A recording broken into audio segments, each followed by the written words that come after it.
네, 안녕하십니까, 여러분. 세계 다른 곳에 계신 모든 분들 인사드립니다. 저는 투마로시라고 합니다. 저는 프로그램 전문가로서 유네스코 본사에서 일하고 있습니다. 지속 가능한 교육을 위한 업무를 맡고 있습니다. 먼저 오늘 분과 세션 1.2에 오신 것을 환영합니다. 오늘 저희는 이번 세션을 통해서 다양한 이슈를 다루게 될 것인데요. 주제는 교육과정, 교수법, 그리고 평가입니다. 먼저 간단하게 제가 이 자리에서 간단한 설명을 드리겠습니다. 원래 저희 좌장을 맡겨주기로 하신 야오 이도님께서 안타깝지만 오늘 함께 하실 수가 없습니다. 다른 일정이 있으셔서 제가 오늘 이 자리에 대신해서 나왔습니다. 또한 저희가 IBE에서도 참여하시는 분이 계시기 때문에 그 이분의 이야기도 나중에 들어보도록 하겠습니다. 자, 그러면 오늘 제가 이 자리에서 오늘 이 세션에 대한 설명을 먼저 드리도록 하겠습니다. 유네스코의 회원국들은 그동안 다양한 변혁 교육이라는 주제에 대한 이슈를 다루었습니다. 이전 저희가 이미 세션에서 다룬 바가 있지만 이 변혁 교육이라는 것에 있어서 다양한 멤버 국가들이 교육의 역할을 중요시해 왔습니다. 하지만 그 이름은 다양할 수 있지만 지식과 스킬 그리고 가치과 그리고 태도에 대한 것에 대한 중점을 두고 있습니다. 이를 통해서 다양한 의사결정을 내림에 있어서 현지에서의 글로벌 도전 과제를 이해하고자 노력했습니다. 그리고 환경적인 측면과 이런 사회적인 측면을 모두 다루고자 했던 것입니다.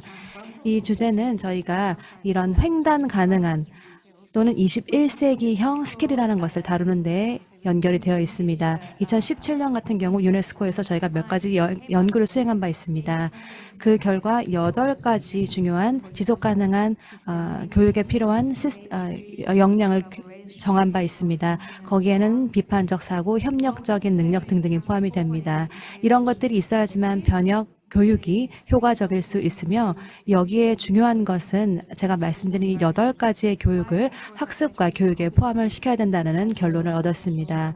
그리고 이 모든 것은 사회적 그리고 행태적 또한 환경적인 모든 측면이 정책에 반영돼야 된다고 믿었습니다. 하지만 이것을 달성하는 것, 이런 실질적인 내용이 오늘의 주제라고 할 수 있습니다. 그리고 오늘 세션은 다양한 연사분들이 함께 해주실 텐데요. 제가 이분들 소개는 나중에 해드리도록 하겠습니다. 저희가 연사분들과 함께 어떻게 이런 역량들을 교수법에 그리고 커리큘럼에 그리고 평가에 추가할 수 있는지에 대한 여러 가지 모범 사례들을 한번 들어보도록 하겠습니다. 자, 그러면 연사분들을 소개해드리도록 하겠습니다. 모두 화상으로 참여해 주실 텐데요. 그리고 또 조 박사님께서는 제 옆에 함께 하고 계십니다. 성신여자대학교 교수님이신 조대훈 교수님께서는 저와 현장에 함께 계시고요. 그리고 에스터 케어님, 즉 호주 멜버른 대학교 교수님도 저희와 함께 화상으로 참여해 주시고요. 또 린디나 에삭 세이셸 교육부 교육서비스부 수석 교육 담당관님도 저희와 함께 화상으로 참여해 주고 계십니다. 그리고 마지막으로 지난 카라메 차야 레나본 알마나르 현대학교 교장님도 함께하고 계십니다. 이 현대학교는 유네스코 학교로서 레바논에 위치하고 있습니다. 자, 그러면 각기 다른 발표를 듣기에 앞서서 먼저 저희 청중분들께 먼저 몇 가지 말씀을 드리고 싶습니다. 저희가 하나의 질문을 준비한 바가 있는데요. 그래서 이 질문에 대한 내용을 먼저 스크린에 공유하도록 하겠습니다. 네, 보이시죠? 많은 분들께서 이미 사용법은 다 아실 거라고 생각이 됩니다. 다시 한번 설명을 드리자면요. 모바일 기기를 사용하셔서 이 QR코드를 스캔을 하셔도 되고요. 혹은 원하신다면 이 코드를 직접 넣어주시면 됩니다. slido.com 그리고 숫자는 135116입니다. 자, 저희가 드린 질문은 다음과 같습니다.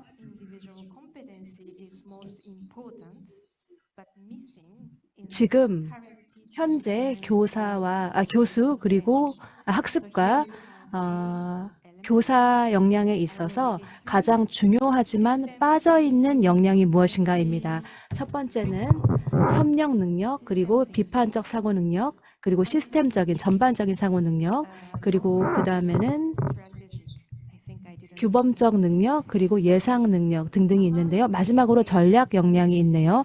이 8가지 중에 여러분이 생각하시건대 가장 중요하지만 지금 우리가 개발이 필요한, 즉 개선이 필요한 부분이 무엇인지 1개 혹은 2개 골라주시면 좋을 것 같습니다.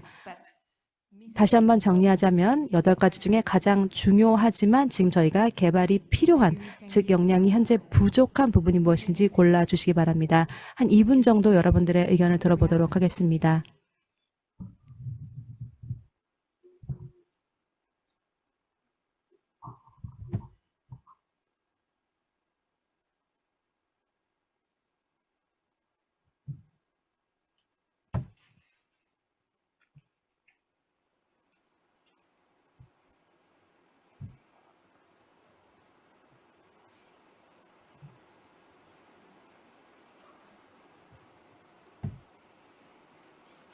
So I will wait one more minute. 네, 1분 더 기다려보도록 하겠습니다.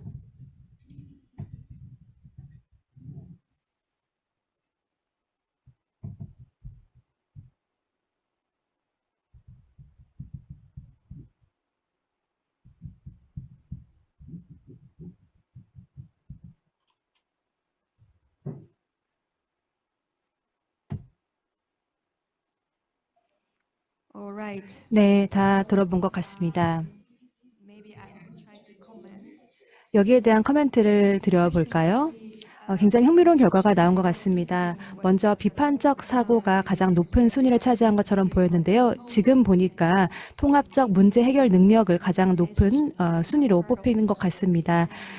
제가 오늘 사실 전체 세션에서도 그렇고 또 이타 다른 세션에서 들어본 결과 이 같은 비판적 사고의 중요성이 여러 번 언급이 되었습니다. 근데 그거 말고도 이런 통합적인 문제 해결 역량에 대한 중요성도 여러분들이 언급을 해주시는 것 같습니다.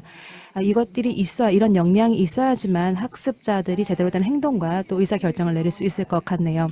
자, 제가 이 질문을 드린 것은 이 다양한 역량에 대해서 여러분들의 사고를 한번 확장시켜 보고자 했던 것이고요. 여기까지 말씀을 드리고 첫 번째 연사를 소개해 드리도록 하겠습니다. 저희 연사분은 에스터 케어님이십니다. 호주 멜버른 대학교 교수님으로서 이 주제에 대해서 발표를 해주시겠습니다. 에스터님 부탁드리겠습니다. 네, 좌장님 감사합니다. 여러분 안녕하십니까? 제가 지금 화면을 공유를 하고 있는데요. 잘 보이기를 바랍니다.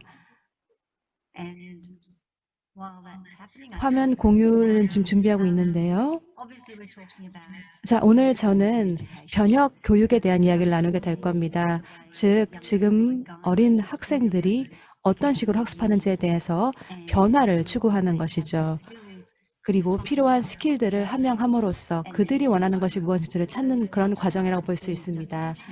그 학생들이 마치 이제 21세기형 스킬을 얻는 것과 같다고 할 수가 있습니다. 오늘 이 같은 주제에 대해서 어떻게 하는지에 대한 그 how와 그리고 무엇을 바꿔야 되는지 what에 대해서 말씀을 드리도록 하겠습니다. 다음 장표 부탁드리겠습니다. 자, how 먼저 그 방법론에 대해서 이야기를 하도록 하겠습니다. 당연히 저희의 교육 시스템 차원에서의 일치가 필요합니다. 그래야지만 일관성을 가질 수가 있습니다. 그렇기 때문에 커리큘럼 그리고 교수법 그리고 이 평가라는 3가지 요소가 하나로 일치될 필요가 있습니다. 여기서 중요한 것은 우리의 학습 목표를 설정함에 있어서 이런 내용으로 인해서 이런 목표에 이 교육 과정과 교수법 그리고 평가가 함께 통합이 되어야 되고 그리고 일치되어야 된다는 것입니다. 만약에 우리의 학습 목표가 바뀐다면 당연히 교육 과정이 바뀌어야 할 것이고 뿐만 아니고 여기에 적합한 교수법도 바뀌어야 할 것입니다. 그리고 거기에 따른 평가도 항상 이루어져야 될 것입니다. 왜냐하면 이 목표라는 것, 학습 목표라는 것을 저희가 정할 때 결국에 이 나머지 3가지 요소가 같이 바뀌어야 되기 때문입니다. 정리하자면 우리의 학습 목표라는 것을 기반으로 교육 과정이 바뀌고 또한 그것으로 인한 교수법도 함께 바뀌고 평가도 바뀐다는 것입니다. 21세기형 스킬이라는 것을 저희가 아이들에게, 학생들에게 소개할 필요가 있습니다. 거기에는 중요한 것이 학교 전체 차원에서 이 전반적인 교육 원칙, 그 철학이 바뀌어야 된다는 것이죠. 제가 21세기형 스킬을 계속 말씀드리는데요. 그것을 강조하는 이유는 우리의 교육에 변화를 주기 위해서는 지금 기존의 전통적인 방식을 유지해서는 안 된다는 것입니다. 그동안은 학제를 기반으로 해서 다 분리가 되어 있었습니다. 하지만 이것이 아닌 이제는 학교 전반의 교육 변화를 이룰 필요가 있습니다. 다음 장표를 보시면요. 결국에 저희는 전체적인 관점을 바뀔 필요가 있습니다. 즉, 이 기본적인 교육이 우리가 무엇을 달성하고자 만들어지는 것인지에 대한 생각을 해볼 필요가 있다는 것이죠. 지난 수년간 우리는 지식을 얻는 것에 집중을 해왔습니다. 하지만 이제는 그런 기본적인 기존에는 문해력과 사회적 능력을 중시했습니다. 그런데 물론 이런 것들은 결국에 정보의 소비 그리고 이 정보의 관리에 집중을 했던 것입니다. 그렇다면 변혁 교육이라고 하는 것은 이러한 지식을 만드는, 함양하는 것과 그리고 또 이를 통한 이러한 지식을 가지고 어떻게 더 창의적으로 활용을 할 수 있을지 이런 요소들을 저희가 중요하게 생각을 해야 하는데요. 그 예로는 아까 말씀드렸던 비판적 사고, 협력, 그리고 또 협동, 그리고 다른 역량 등이 있을 것 같습니다. 사실 이 스크린 제일 위쪽 왼편에 보시면 앉아 계신 분들 있고요. 그리고 중간에 앉아 계신 분들도 있죠. 다양한 기술들 그리고 또 역량들을 가진 분들이 지금 많이 함께 해주고 계시는데 하지만 지금 가장 중요한 것 그리고 또 지금 과거에서부터 지금까지 이어온 가장 중요한 것은 물론 문해력과 수리력이었습니다. 이런 것을 기반으로 어떻게 보면 이렇게 오른쪽 하단에 보시면 스크린 오른쪽 하단에 보시면 여기 이렇게 나와 있죠. 저희가 어떻게 이 세 가지 요소들이 어떻게 상호 연계가 되는지 지식이 어떻게 연계가 되고 그리고 또 이 세 가지가 어떻게 연계가 되는지 이런 것을 알 수 있습니다. 물론 지식이 필요하죠. 지식을 가지고 이를 기반으로 우리가 문제 해결을 하기 때문입니다. 하지만 이러한 그림에 있어서 저희가 또 보아야 할 것은 바로 범교과 역량인데요. 이런 것도 결코 따로 운영되지 않고 합쳐서 통합적으로 봐야 한다는 것입니다. 다음 장표로 넘어가겠습니다.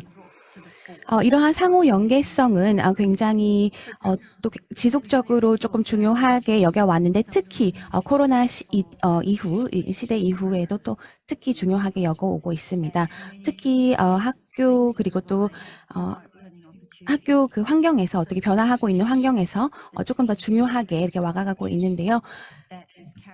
조금 더 우리가 더 가지고 있는 이러한 접근성을 가지고 어떻게 우리가 얼마나 시간을 가지고 그 개별적 과제를 가지고 얼마나 더 많은 시간을 할애해야 하는지 그리고 또 선생님들이 얼마나 또 즉각적으로 아니면 형성적인 피드백을 제공할 수 있을지 이런 것들을 저희가 살펴볼 수 있습니다. 하지만 과거에 이렇게 진행했던 것들이 지금 대체가 되고 있습니다. 지금 현재에는 매우 우리가 볼 수 있는 것, 목도할 수 있는 것은 이러한 기술 그리고 또 그 역량만 가지고서는 자기 관리라든지 아니면 문제 해결 그리고 또 이러한 인내력 함량 등 그리고 또 비판적이고 창의적인 사고력 또 자신감을 함양할 수 있는 이러한 역량에 조금 굉장히 또 힘든 그런 과정이 될 수 있다고 저희가 보고 있습니다. 그렇기 때문에 변혁 교육이 중요하다는 것을 저희가 말씀드리고요. 그리고 다음 장표로 넘어가도록 하겠습니다. 저희가 지금 직면하고 있는 어려움은 어떻게 우리가 어린 학습자들에게 가이드라인을 제공을 해야 할지 그리고 또 이렇게 변혁 교육을 진행하는 맥락에서 어떻게 또 그 가이드라인을 진행을 해야 할지 제공해야 할지 저희가 좀 고민을 해봐야 할 그런 부분인 것 같습니다. 이 사진을 보시면 어떤 사진이 보이시나요?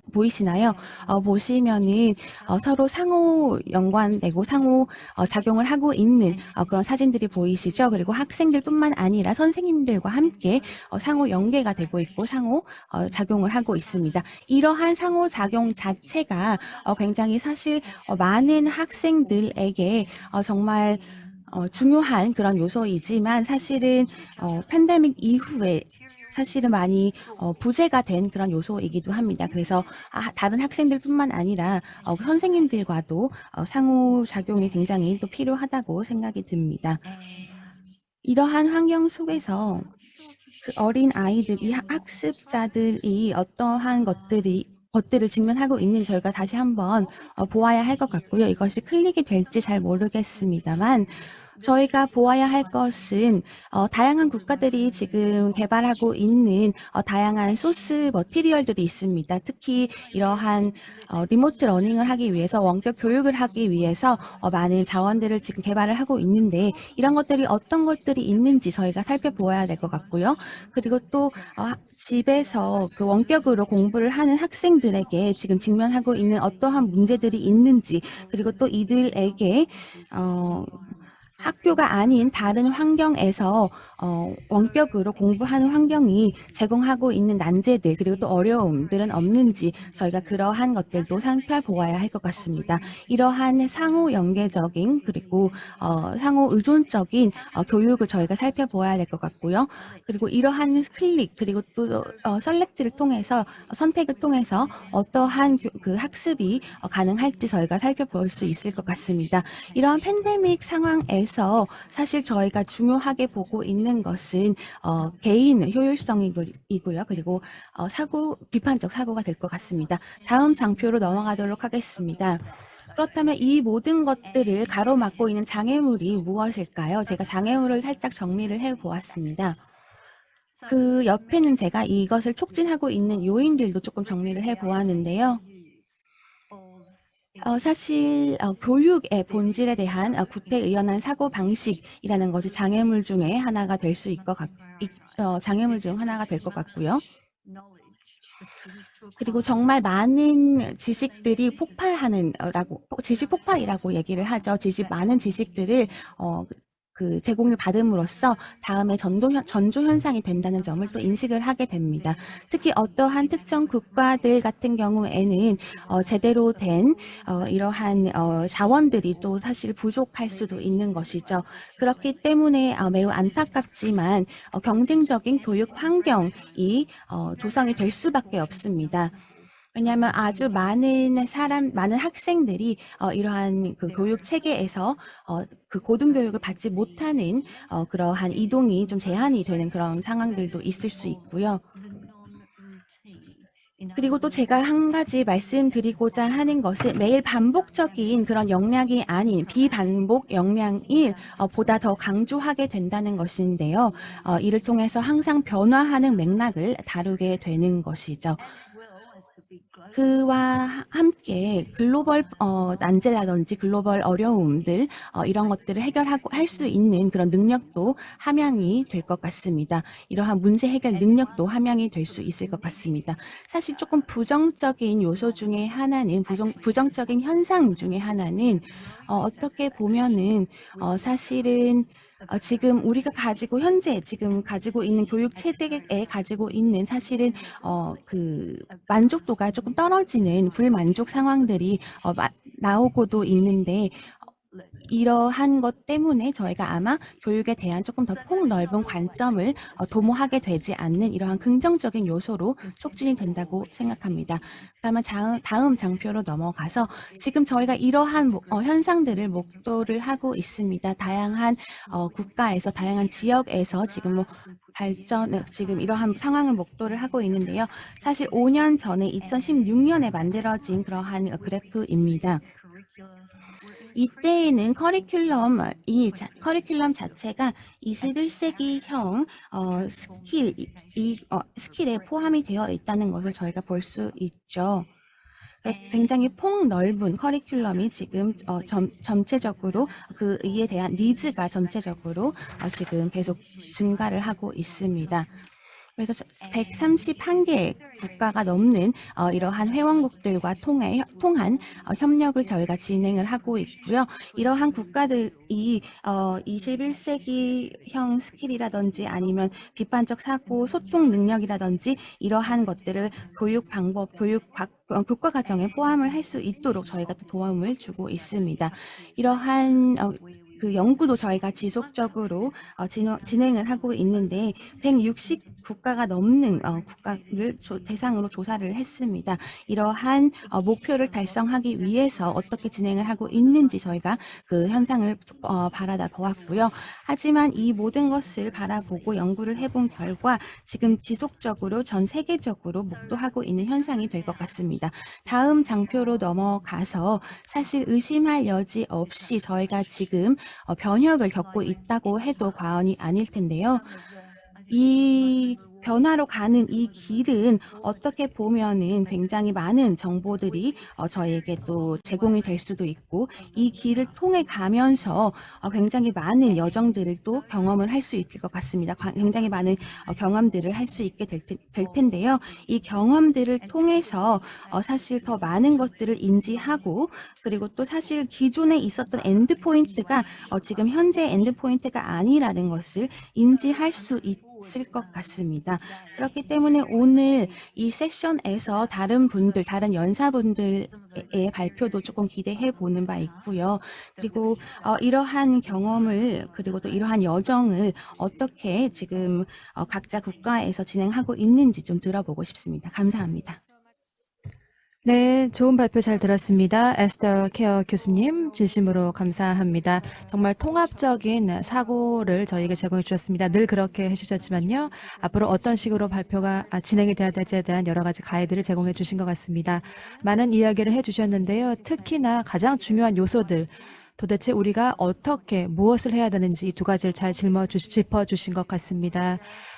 그리고 어떤 방식으로 학습자들, 즉 학생들의 참여를 끌어낼 수 있을지에 대한 이야기를 해주셨고요. 또 무엇보다도 커리큘럼 내에 있는 것들을 끌어들이기 위해서 제대로 이것을 현장에 이행하기 위해서 무엇을 해야 되는지 그리고 어떠한 부족한 부분들이 있는지 예를 들어서 비전의 부족이라든지 이런 포인트들을 집어주셨습니다. 말씀해 주신 내용으로 통해서 앞으로의 대화를 잘 개념화시킬 수 있을 거라고 생각이 됩니다. 다시 한번 에스더 교수님께 감사드리고요. 지금부터는 다음 연사분, 즉 린디나 에섹님을 소개해 드리도록 하겠습니다. 세이셸 교육부에서 참가해 주셨습니다. 다양한 사업을 진행을 해 오셨는데요. 제가 알기로는 사실 세이셸 국가 전체에서 이 지속 가능 교육을 진행하고 있는 것으로 알고 있습니다. 이것을 어떻게 이 변혁이라는 요소를 어떻게 커리큘럼과 교수법과 그리고 평가에 추가하셨는지 이야기를 들어보도록 하겠습니다. 린디나님 부탁드리겠습니다. 네, 여러분 안녕하세요. 모든 분들 인사드립니다. 제 슬라이드가 공유되는 것을 보고 발표를 시작하도록 하겠습니다. 화면 공유 부탁드리겠습니다. 네, 되고 있는 것 같습니다. 네, 저는 오늘 여러분들과 함께 에코스쿨 프로그램에 대해서 말씀을 드리도록 하겠습니다. 1994년 처음 시작된 프로그램입니다. 당시에는 저희가 몇몇 국립학교에서 시범 사업으로 진행했었습니다.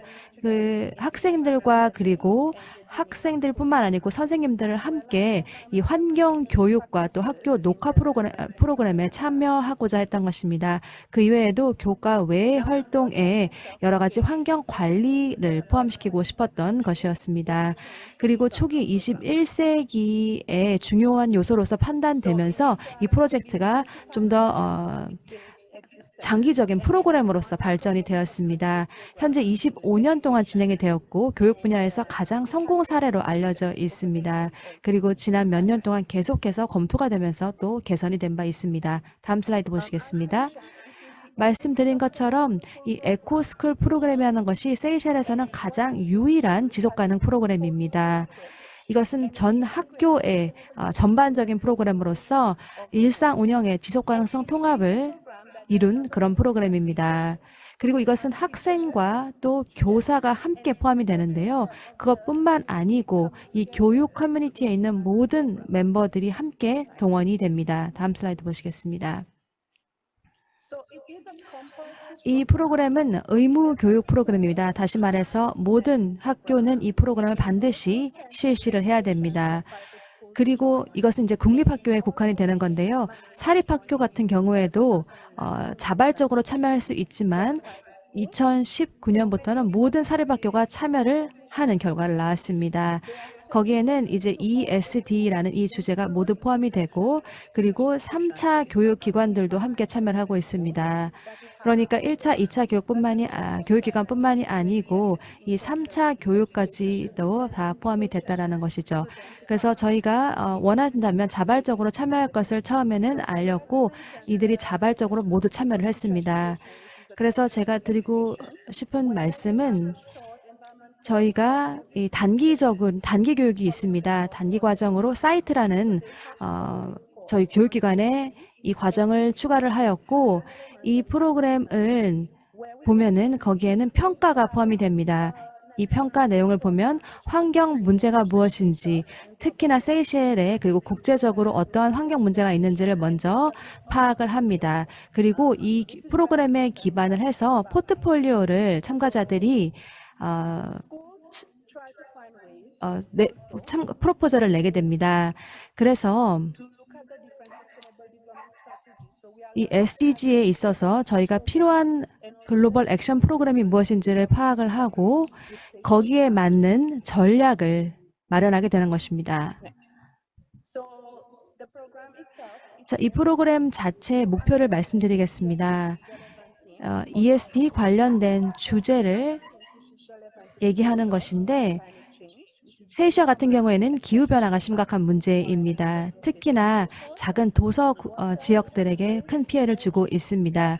뿐만 아니고 물, 그리고 폐기물, 에너지, 그리고 건강한 삶, 생다양성, 토양, 공기 등등 저희가 총 10가지 주제를 집중적으로 보고 있습니다. 다음 장표 보시겠습니다. 이게 저희의 기준입니다. 에코스쿨 프로그램 안에는 저희가 평가도 중요한 요소입니다. 그래야지만 이 학교들이 실제로 이 같은 프로그램을 제대로 이행하고 있는지를 평가할 수 있는 것입니다. 평가 기준은 다음과 같습니다. 먼저 행정 그리고 관리 부분을 보고 있고요. 두 번째는 환경 관리 부분, 그리고 세 번째는 환경 교육, 그리고 네 번째가 네트워크와 파트너십입니다. 각각에 대해서 상세히 말씀드리겠습니다. 먼저 첫 번째 행정 및 관리 부분입니다. 다음 슬라이드 부탁드립니다.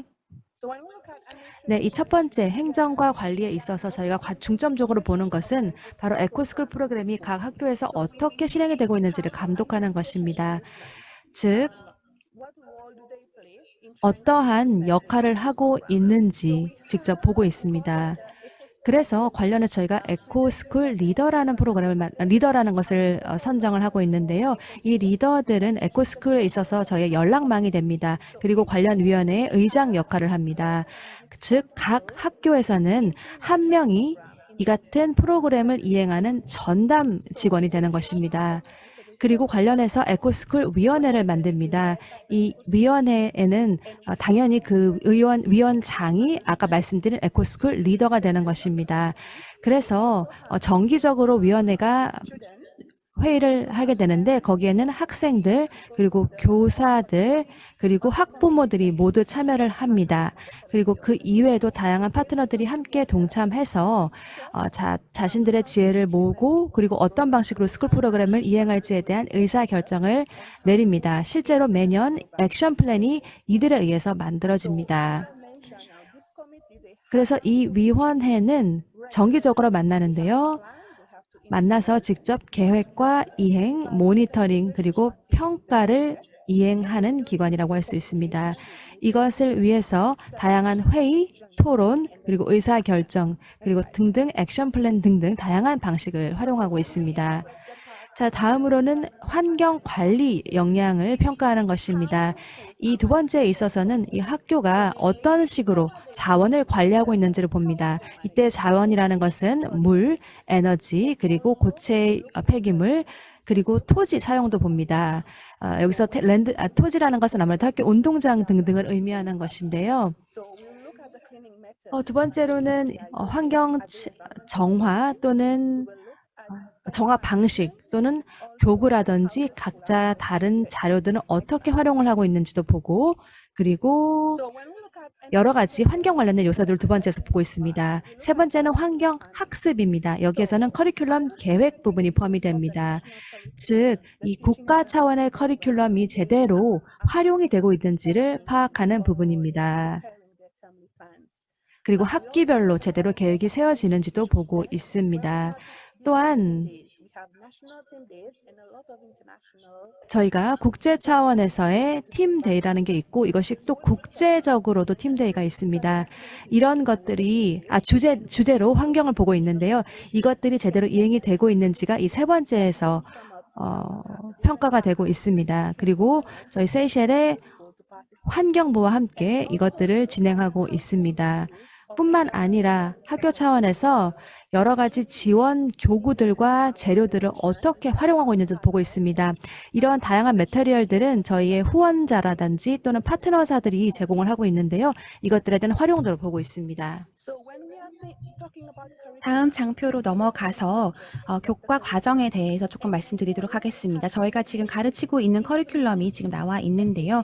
저희 학교에서 어떠한 커리큘럼에서 그 모든 개별 과목에서 저희가 ESG를 어떻게 진행을 하고 있는지, 이행을 하고 있는지 그 여부를 저희가 보고 있습니다. 언어, 수리, 사회뿐만 아니라 정말 모든 교과 과정에 전반적으로 저희가 수행을 할 수 있을 것 같습니다. 다음 장표로 넘어가도록 하겠습니다.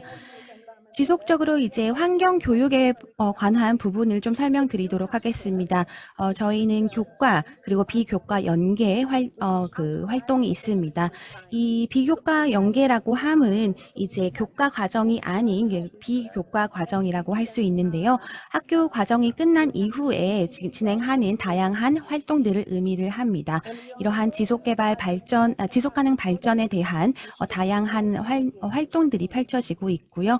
그리고 또 지역 사회와 함께 지금 저희가 다양한 활동을 펼쳐내고 있습니다. 저희가 가지고 있는 학교를 평가를 하기 위한 저희가 기준들을 조금 설명드렸는데요. 그 중에 하나가 저희가 네트워크 그리고 파트너십입니다. 그 학교 같은 경우에는 학부모들 그리고 파트너십 그리고 이뿐만 아니라 더 넓은 범위의 커뮤니티와 함께 파트너십을 설립을 해서 저희가 다양한 지원을 받을 수 있는데요. 그 예로는 교육 자원 그리고 환경 학습을 위한 자원 기부 등이 있을 것 같고요. 그리고 또 지역적으로 커뮤니티에 전반적으로 전반에 걸친 그런 파트너십, 그런 네트워크뿐만 아니라 그리고 국제적인 파트너십, 국제 기관들과의 파트너십도 저희가 지금 형성을 하고 있습니다. 다음 장표로 넘어가도록 하겠습니다. 이 장표 같은 경우에는 저희가 사진들을 좀 넣어 놓았는데요. 보시면은 교실 안팎에서 환경학습이 어떻게 진행되고 있는지를 설명해주는 그런 사진입니다. 이 사진들을 보시면 학교 내에서 교실뿐만 아니라 그 외부에서도 어떻게 환경학습이 진행되는지 보실 수 있을 것 같고요. 다음 장표로 넘어가도록 하겠습니다. 굉장히 다양한 학습 자료들이 있습니다. 저희가 활용하고 있는 자료들이 굉장히 다양하고요. 이러한 자료는 저희가 리더와 함께 에코스쿨 리더와 함께 제가 개발하는 부분도 있고 그리고 또 제가 지원을 받는 부분도 있습니다. ESG를 학교에서 어떻게 이행을 할 수 있을지 저희가 정말 고민을 하고 있는 부분이고요. 이러한 다양한 자원들을 저희가 활용을 하고 있습니다. 다음 장표입니다. 이 사진 같은 경우에는 그 학교 내 교내의 물리적인 환경을 어떻게 관리하고 그리고 또 개선을 하고 있는지 그리고 녹지가 어떻게 조성이 되고 있는지 이 사진들을 잘 보시면 될 것 같습니다. 다음 장표입니다. 앞서 말씀드렸지만 학교에서 어떻게 수자원이라든지 에너지 아니면 폐기물 등 다양한 자원을 어떻게 관리를 하고 있는지 저희가 평가를 하고 있습니다. 다양한 학교에서 어떻게 이러한 자원들을 관리를 하고 있는지 저희가 보고 있고요. 이러한 자원 관리를 통해서 수자원 관리 특히 저희가 중점적으로도 보고 있습니다. 그리고 또 학교마다 다양한 전략들이 지금 진행이 되고 있는데요. 에너지 절약이라든지 보존이라든지 이런 부분을 위한 다양한 전략들이 지금 진행이 되고 있습니다. 그리고 또 폐기물 분야에 있어서는 폐기물 감소라든지 아니면 이러한 재활용이라든지 이러한 노력들을 저희가 평가를 하고 있습니다. 다음 장표입니다. 그 화면을 보시면 국가 캠페인뿐만 아니라 축제 그리고 또 다양한 대회들이 열리고 있는데요. ESD와 관련한 다양한 캠페인, 축제 그리고 또 대회에 참가하고 있는 학교의 사진들을 저희가 또 볼 수 있습니다.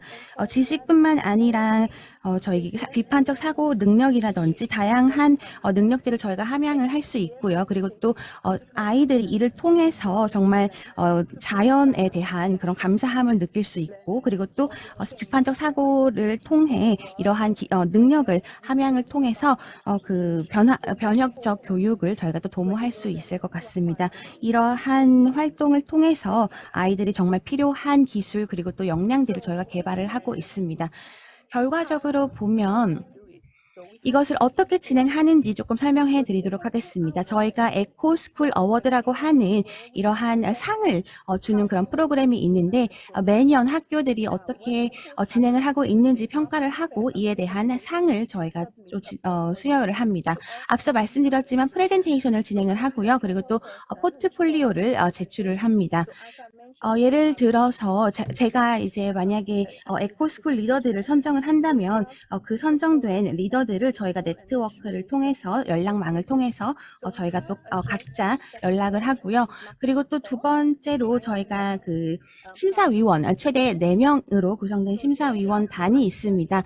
이 심사위원은 저희 앞서 말씀드렸지만 그 기준을 토대로 학교를 평가를 하게 됩니다. 이러한 기준을 토대로 저희가 그 평가를 하고 또 분석을 하게 됩니다. 이러한 평가를 기반으로 저희가 다양한 레벨을 학교에 부여를 하는데요. 레벨 1, 2, 3가 될 것 같습니다.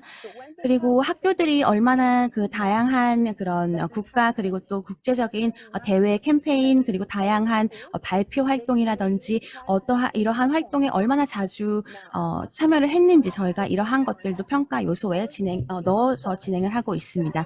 그리고 학생 중에 이러한 그 행사에 참여를 한 그런 대회에 참여를 한 학생들이 있다면 저희가 조금 플러스 점수를 또 부여를 합니다. 왜냐하면 부여한 특별 보너스 점수가 있다는 것을 알고 다양한 학생들이 사실 이러한 다양한 활동들에 지금 참여를 해주고 있습니다. 이러한 포트폴리오 같은 경우는 제출을 하게 되는데요. 포트폴리오 같은 경우에는 다양한 활동들을 증명하는 그런 증명 자료로도 활용이 되고 있습니다. 다음 장표입니다. 방금 말씀드렸던 그런 심사평가인데요. 매년 11월 8일에서 19일 사이에 심사를 진행을 합니다. 매년 진행을 하는 거고요. 이번에 코로나로 인해서 저희가 3년간 저희가 3년에 한 번 지금 처음으로 진행을 하고 있습니다. 그 이전에는 매년 진행해 왔지만 사실 코로나 때문에 저희가 조금 제한적인 상황에 놓여 있다는 것 좀 설명드리고요. 이러한 환경 속에서 저희가 다양한 방법이라든지 다양한 전략이라든지 그리고 또 다양한 활동들을 조금 더 다양하게 만들어내고 있습니다. 여기서 보시면 학교들이 프레젠테이션 하는 모습을 볼 수 있고요. 심사위원단도 현장에 앉아 있는 거 볼 수 있을 것 같습니다.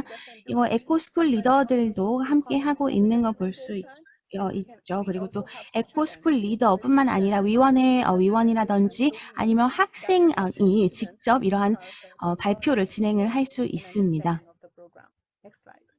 다음 장표로 넘어가겠습니다. 학교 포트폴리오 모습입니다. 학교에서 제출해야 한 포트폴리오고요.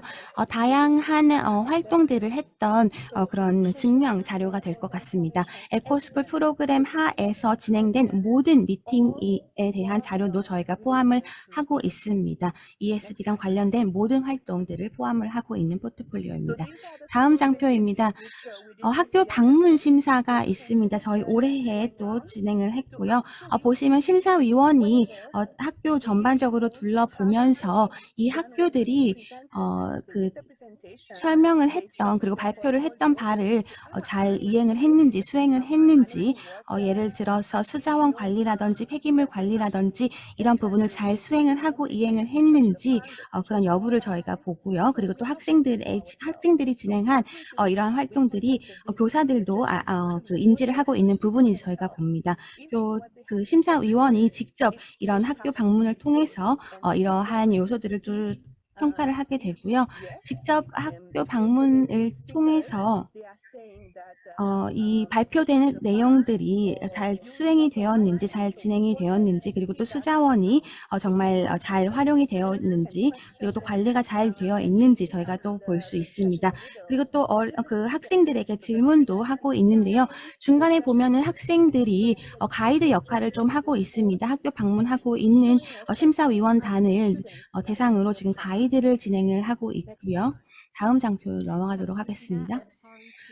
린디나님, 죄송하지만 너무 훌륭한 내용 지금 준비해 주셨는데요. 정말 다양한 자료들 준비해 주셨는데 마무리 부탁드립니다. 네, 알겠습니다. 그럼 마무리하기 위해서 제가 조금 마무리하도록 하겠습니다. 앞서 말씀드렸듯이 세 가지 레벨이 있는데요. 레벨 3 같은 경우에는 초록색 깃발이라고 하는 그린 플래그를 받을 수 있고요. 그리고 또 상장 이외에도 황금을 받게 됩니다. 그리고 각 카테고리에서 가장 우수한 성적을 도달한 학교 같은 경우에는 그 다양한 수학 여행 기회도 저희가 제공을 하고 있습니다. 에코스쿨 어워드 지금 프로그램이 어떻게 진행되고 있는지 상장을 수여받은 학생들의 모습을 보고 계시고요. 다음 장표는 마지막으로 좀 설명을 드리도록 하겠습니다. 이러한 전시도 저희가 진행을 합니다. 다양한 포트폴리오도 전시를 하게 되고요. 그리고 또 다양한 피드백도 받고 있습니다. 다음 장표입니다. 그 이외에도 다양한 상금들, 또 다양한 상들이 있을 것 같은데요. 어떻게 폐기물들 관리하고 있는지, 수자원 관리하고 있는지 저희가 보고 있습니다. 이 사진 같은 경우에는 사실은 알다브라라고 하는 지구상의 에덴 동산이라고도 불리는 곳이죠. 정말 오염되지 않은 깨끗한 환경에 방문하고 있는 학생들의 수학여행 사진을 보고 계십니다. 학생들이 정말 그 다양한 경험을 할 수 있도록 저희가 수학여행을 제공을 하고 있고요. 사실은 부유한 사람들도 가보지 못한 정말 소중한 곳이기 때문입니다. 네, 감사합니다. 네, 린디나님 정말 발표 잘 들었습니다. 정말로 아름다운 정말 모범 예시가 아닌가 생각이 됩니다. 세이셸 교육부의 굳은 의지를 볼 수가 있었고 이게 어떻게 참여형 형태로 진행이 됐는지도 볼 수가 있었습니다. 또한 학교 전체적인 총체적인 차원의 접근법에 대해서 말씀을 해주셨는데요. 사실 이 주제가 다음 여사분의 내용과도 관련이 있는 것 같습니다. 성신여자대학교 죄송합니다. 레바논 알마나르 현대학교의 진한 차야 교장님을 모시도록 하겠습니다. 네, 여러분 안녕하십니까? 소개 말씀 감사합니다. 이렇게 중요한 자리에 초대되어서 너무나 기쁘게 생각합니다. 또한 이런 변혁 교육이라는 것에 대해서 이야기할 수 있게 돼서 기쁘게 생각하고요. 또 이런 사회적인 측면, 환경적인 측면도 같이 이야기를 나누면서 앞으로 어떻게 우리가 변혁을 이끌어갈 수 있을지에 대한 이야기를 해보도록 하겠습니다. 레바논에서는 각기 다른 차원에서 즉 경제, 정치 분야에서 다양한 관여를 하고 있습니다. 또한 뿐만 아니고 코로나로 인해서 전 세계적으로 우리 인간의 웰빙에 위협이 되고 있습니다. 학습자들은 불안함을 느끼고 있고 또한 거버넌스에 대한 불안감을 가지고 있습니다. 거버넌스가 효율성이 떨어진다라고 생각을 하고 있는 사람들이 많아지고 있다는 것입니다. 뿐만 아니고 이 같은 문제로 인해서 학습자들이 가장 많은 피해를 보고 있고 뿐만 아니고 행정 담당가들 그리고 교사들에게도 많은 어려움이 있습니다. 이런 측면에서 제가 레바논에서는 지금 어떤 식으로 변혁 교육을 진행하고 있는지 말씀을 드리도록 하겠습니다. 변혁 교육이라는 것이 사실 가장 효과적인 하나의 교육 방식으로 인정이 되고 있습니다. 지금 레바논에서는 지속가능 교육을 위해서 이 ESD를 아주 중요하게 생각을 하고 있는데요. 저희 학습자들과 또 시민들 먼저 제대로 된 아주 심층적인 이해가 필요하다고 생각합니다. 또한 비판적 사고를 통해서 판단을 할 수 있는 사람을 키우고 싶고 또 연구, 즉 분석력을 갖춘 그런 학습자들을 만들고 싶어 합니다. 뿐만 아니고 문제 학습 능력과 또 기업가 정신을 가진 사람들을 필요로 하고 있습니다. 따라서 현대적인 스킬을 활용해서 실제 현장에서 활용할 수 있는 사람들, 또한 스스로 성찰을 통해서 스스로를 평가할 수 있는 그런 학습자들을 키우고자 합니다. 자아 인식 능력과 또 자신이 가진 결정을 가지고 남들에게도 설득을 하고 이해시킬 수 있는 그런 학습자들을 만들고자 하고 있습니다. 물론 이렇게 하기 위해서는 저희가 여러 가지 방안이 필요할 텐데요. 그게 바로 사회적, 감성적 접근법입니다. 즉, 스스로에 대한 인지와 자기 관리, 그리고 사회적인 의식, 또한 사회 관계가 모두 포함되어야 된다는 것입니다. 이 같은 비전을 저희는 이미 설정을 하였고, 여기에 관련된 기획을 시작했습니다. 아주 명확한 정책을 만들어두었고, 여기에는 비전과 그리고 실제적인 액션 플랜이 포함이 됩니다. 거기에는 ESG가 아주 명확하게 명시가 되어 있습니다. 이런 설계부터 시작을 해서 저희는 기획 단계를 진행함에 있어서 사회, 경제, 심지어는 정치적인 측면까지 포함을 해서 계획을 했습니다. 그래야지만 모든 이해 당사자들과 각기 다른 측면이 다 포함이 될 것이라고 생각됐고요. 여기서는 개인적인 차원, 그리고 사회적 차원, 국가적 차원, 그리고 글로벌 차원까지도 포함이 됩니다. 여기에는 가장 효과적인 기술이 당연히 포함이 돼야 됩니다. 또한 문제 해결 기반으로 한 프로젝트 형식의 학습이 포함이 되고 또 이런 기회를 통해서 우리 학습자들이 21세기형 스킬을 함양시키고 또한 액션 기반 평가가 가장 중요하게 포함될 것입니다. 이것은 학생들의 단순한 능력뿐만이 아니고 이들의 태도와 그리고 의사결정 능력까지도 포함을 하고 있습니다. 또한 저희가 아주 중요한 것이 바로 기업가 정신 코스입니다. 다시 말해서 학습자들이 이 지속 가능한 교육 능력을 통해서 실제로 어떻게 이것을 현장에 옮겨갈 수 있는지, 이것을 어떻게 현장에 필요한 능력으로 전환시킬 수 있는지를 보고 있습니다. 여기에서는 저희가 2개 NGO와 함께 협력을 하고 있습니다. 이 프로그램을 통해서 SDG가 비즈니스 계획에 잘 녹아날 수 있게끔 노력을 하고 있습니다. 또 이것은 국가에 국한되는 것이 아니고 국제적인 차원에서도 할 수 있게끔 노력을 하고 있습니다. 또한 가치관도 아주 중요합니다. 또 뿐만 아니라 이 감정적인 능력을 어떻게 교육과 접목시키는지에 대한 내용도 상당히 중요한 부분을 차지하고 있습니다. 이 다학제적인 ESD 접근법이라는 것은 모든 교사들이 똑같은 문맥 하에 있지만 이것을 각각의 교과에 맞게끔 접항을 시키고 또 동시에 이것을 통합시키는 것입니다. 이렇게 통해서 저희의 학생들 그리고 학습자들이 이 모든 여정에서 제대로 된 교육을 결과를 얻게끔 돕고 있습니다. 또 전체 1학년부터 12학년까지 모두 포함해서 초등학교, 중학교, 고등학생들이 함께 여기에 포함이 되고 이들을 통해서 이런 교육을 통해서 이 학생들의 목소리를 저희가 반영을 하고 경청을 하고 있습니다. 이 프로세스는 저희가 가장 먼저 중요하게 생각하는 것이 바로 지속 가능한 NGO, 지속 가능한 어젠다를 함께 펼치고 있는 NGO와 함께하고 있습니다. 고등학교 학생들뿐만이 아니라 앞으로는 추가로 다양한 학생들 그리고 학교들이 동참을 하게 될 것이고 이렇게 함으로써 저희가 가장 최고의 결과를 도출할 수 있을 것입니다. 뿐만 아니라 저희가 또 스쿨 커뮤니티 서비스라는 것을 가지고 있습니다. 여기에는 고등학생들이 포함이 됩니다. 특정 고등학생들을 위한 프로그램들을 만들어서 실제로 이들이 쉽게 할 수 있는 프로그램을 마련하고 있고 또 마찬가지로 더 어린 초등학생 때까지도 타겟을 하고 있습니다. 또한 시스템화된 아주 전문적이고 세계적인 그런 프로그램도 만들고 있습니다. 학교 안에서 즉 이런 교실 안에서 할 수 있는 프로그램들을 많이 만들고 있습니다. 여기서는 특히 초등학교 같은 경우 담임 선생님들과 함께 이 사회적 그리고 감정적인 교육 측면을 강조해서 그 결과를 행정 전문가들과도 공유를 하고 있습니다. 여기엔 당연히 다양한 이해 당사자들이 참여를 하고 있고 여기에는 전문가들 그리고 학부모들도 포함이 됩니다. 그리고 아주 실용적인 팁을 공유함으로써 어떻게 하면 학생들의 웰빙을 지원할 수 있을지를 항상 노력하고 있습니다. 뿐만 아니고 다양한 파트너십을 또 만들었는데요. 여기에는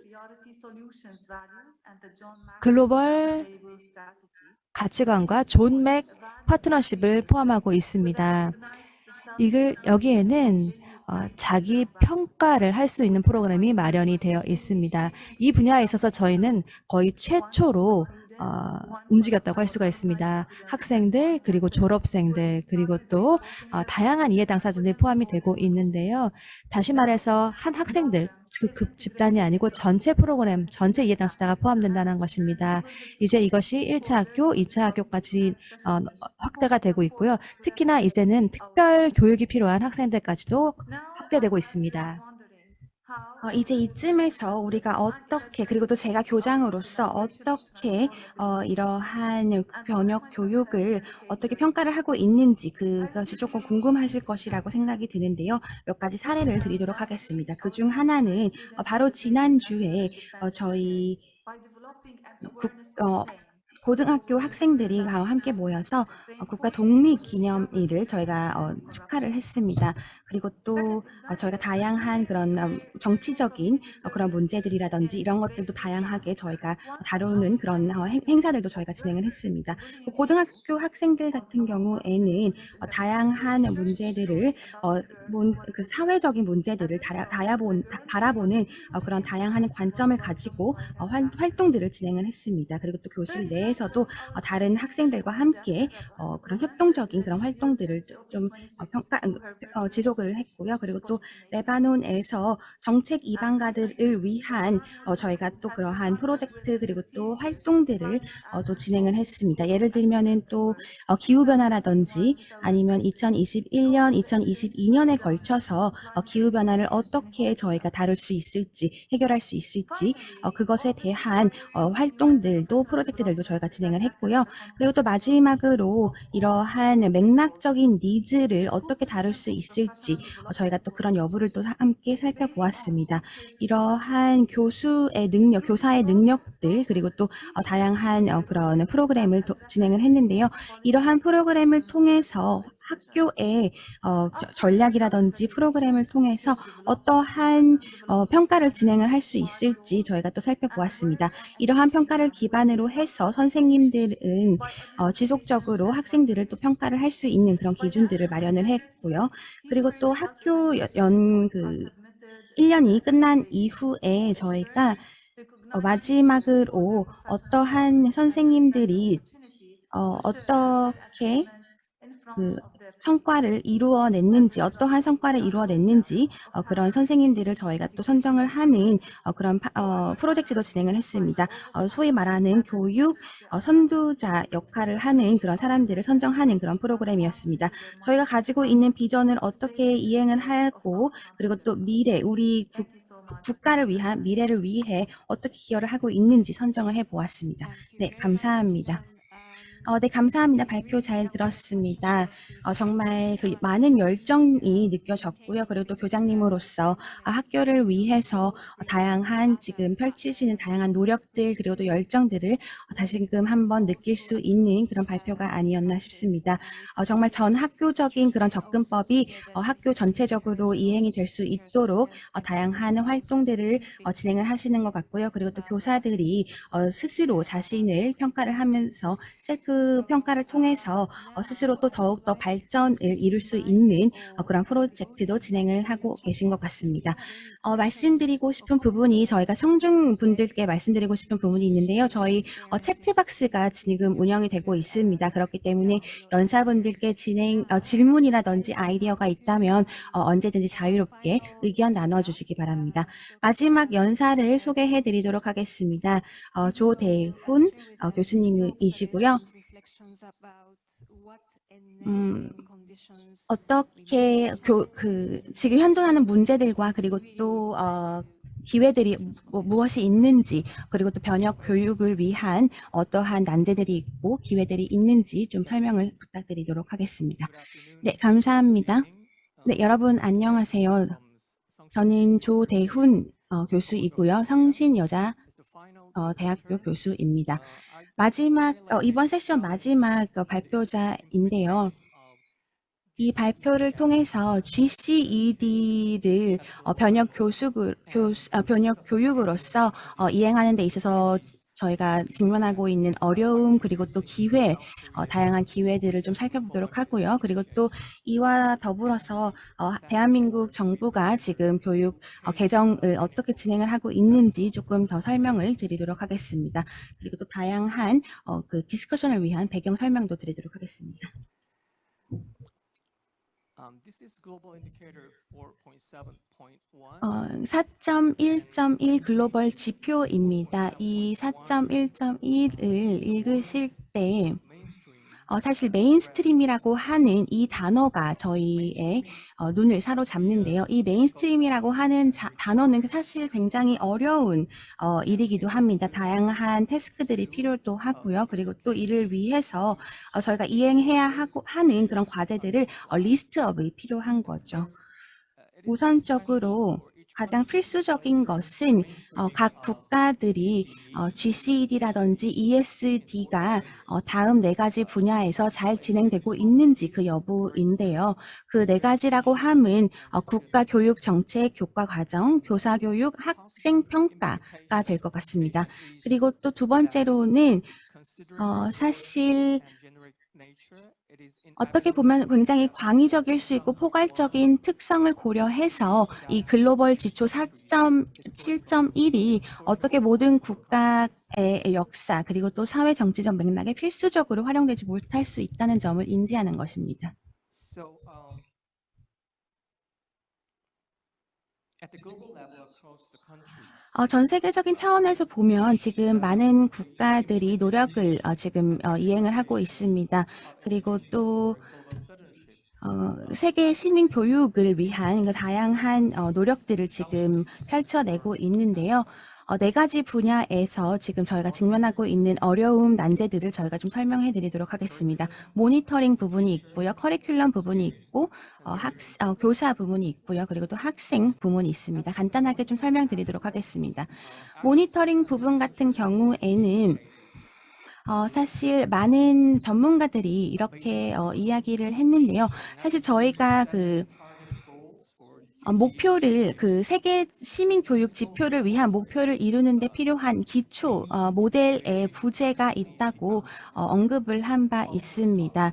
이 결과물뿐만 아니라 이 프로세스 전반에 걸친 그러한 기초 모델이 되는 그 모델이 사실은 없다고 볼 수 있을 것 같은데요.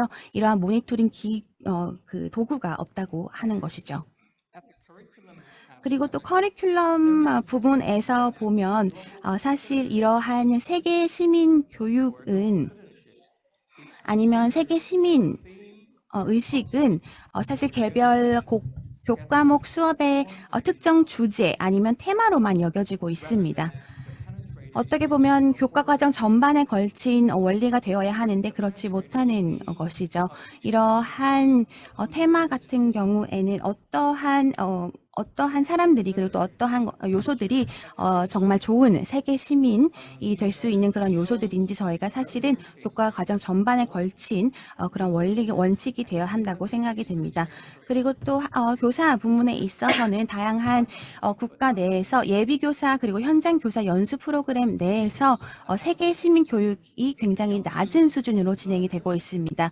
학생 부문 같은 경우에는 청소년들은 수동적인 미성년자로만 지금 여겨지고 있습니다. 사실 변화의 적극적인 주체로 여겨져야 되는데 사실 수동적인 주체로 많이 여겨지고 있습니다. so what are enabling conditions and tasks? 그렇다면 어떤 것들이 조건들이 있고 그리고 또 이러한 태스크들, 과제들은 무엇이 있을지 조금 언급을 해드리도록 하겠습니다. 이를 위해서 한국에서 어떻게 그 교과 과정을 지금 저희가 진행을 하고 있고 그리고 또 그 교과 그 과정, 그 커리큘럼 부문 그리고 또 교수법 그리고 또 평가 부문에서 어떻게 진행되고 있는지 좀 설명드리도록 하겠습니다.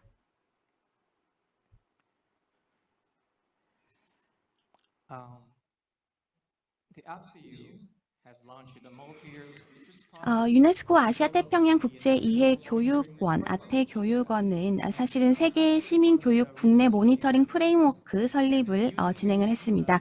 저 역시도 그 키 멤버 중에 하나이고요.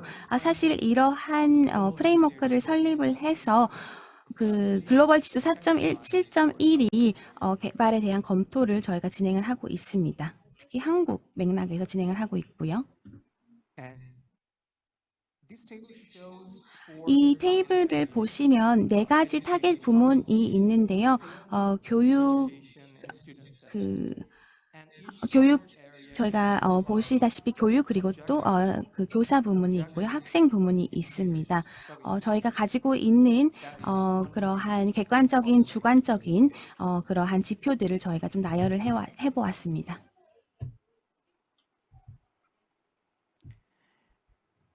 and 네, school curriculum 학교 커리큘럼 같은 경우에는 교육부가 최근에 발표한 부분이 있습니다. 그게 바로 2022년 커리큘럼 개정안인데요.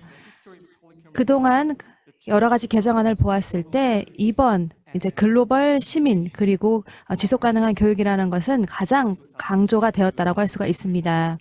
explicitly 아주 명백하게 표현이 되어 있습니다. 여러 가지 키워드들이 포함이 됐는데요. 예를 들자면 기후변화, education for ecological transition 그리고 생태 전환을 위한 교육, 변혁 역량, capacity. 그리고 국제 시민 역량 등이 포함이 되어 있습니다.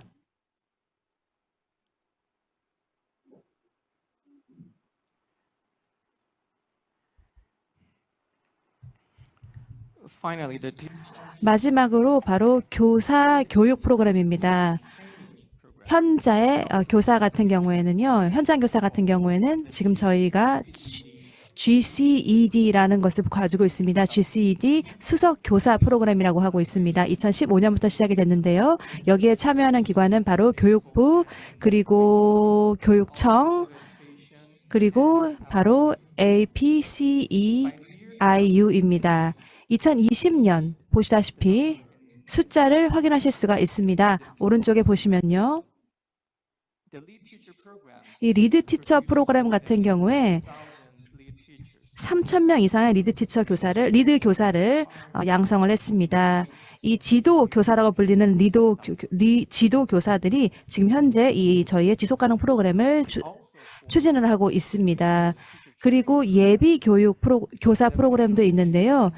교육부에서 이와 관련해서 4년짜리 이니셔티브를 만들었습니다. 이 프로그램은요, 바로 예비 교사들의 역량 강화를 위한 것이고, 예비 교사들로 하여금 글로벌 시티즌십, 즉 글로벌 시민을 그 내용을 함양하기 위한 것인데, 첫 번째는 커뮤니티 기반 접근법, 그리고 협력 기반법, 그리고 전 학교 기반법 세 개로 나뉠 수가 있습니다.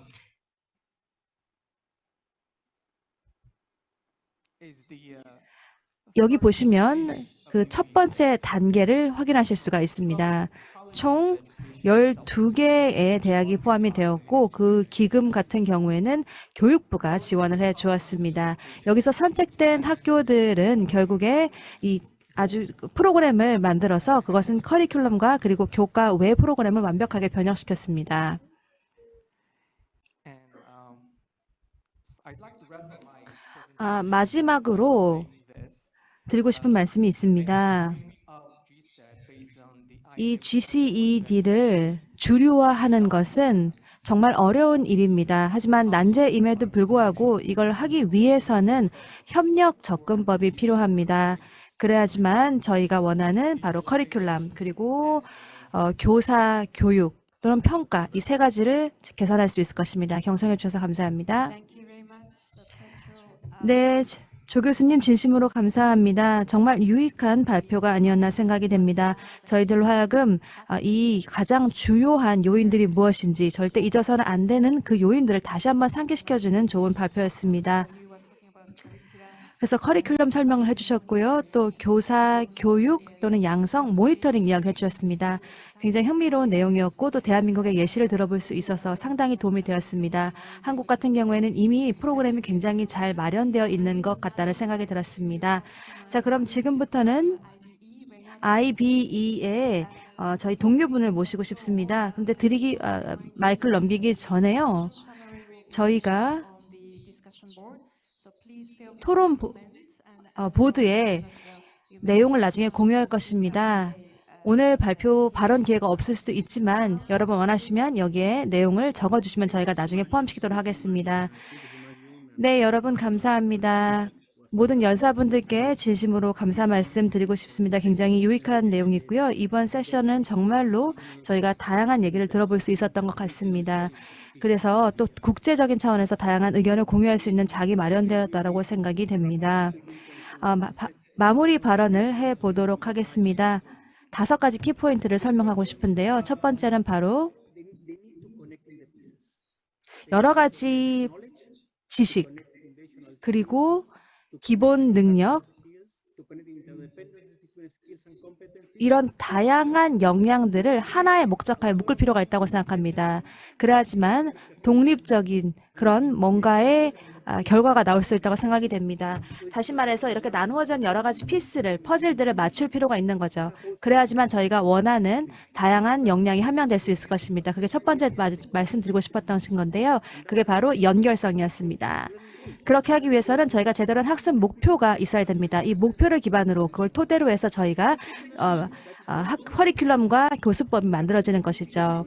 두 번째는 바로 이 전체 프로세스를 개선할 필요가 있다는 것입니다. 재구조가 필요합니다. 이 전체, 이 학습 프로세스, 그 전체적인 순서 자체가 완벽하게 개선이 돼야 됩니다. 거기 위해서는 가르치는 데 있어서 필요한 여러 가지 자료들, 여러 가지 툴들, 이 모든 것들이 완벽하게 바뀔 필요가 있습니다.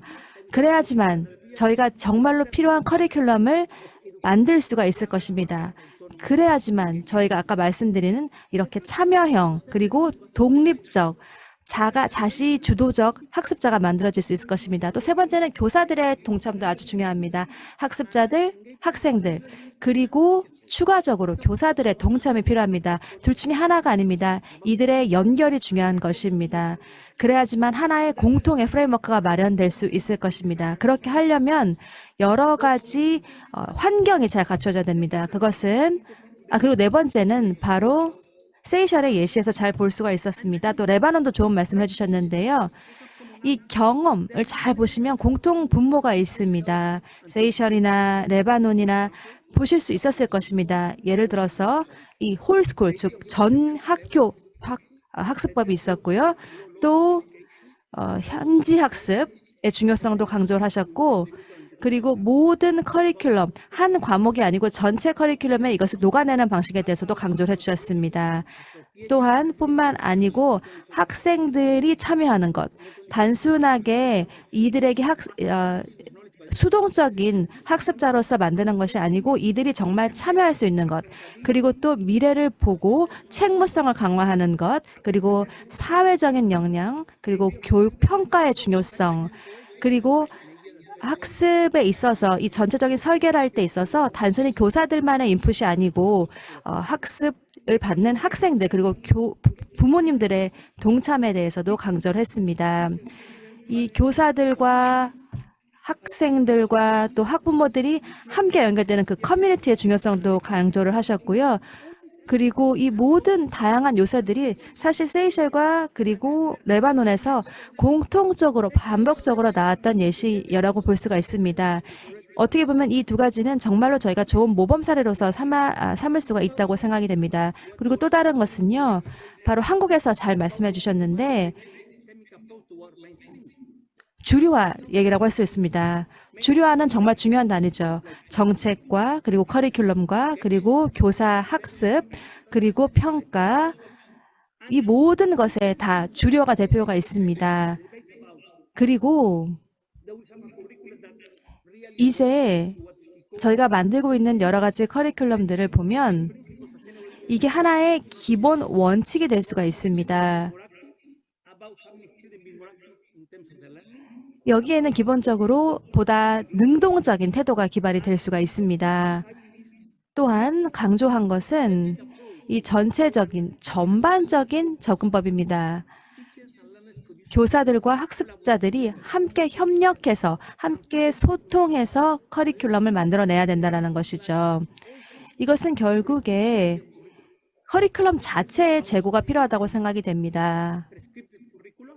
예전에 만들어진 그런 커리큘럼에서 이제는 경험을 중시하는 커리큘럼을 만들어야 된다고 생각합니다. 아까 말씀한 것처럼 여러 가지 퍼즐의 피스를 맞춰야 되는 것이죠.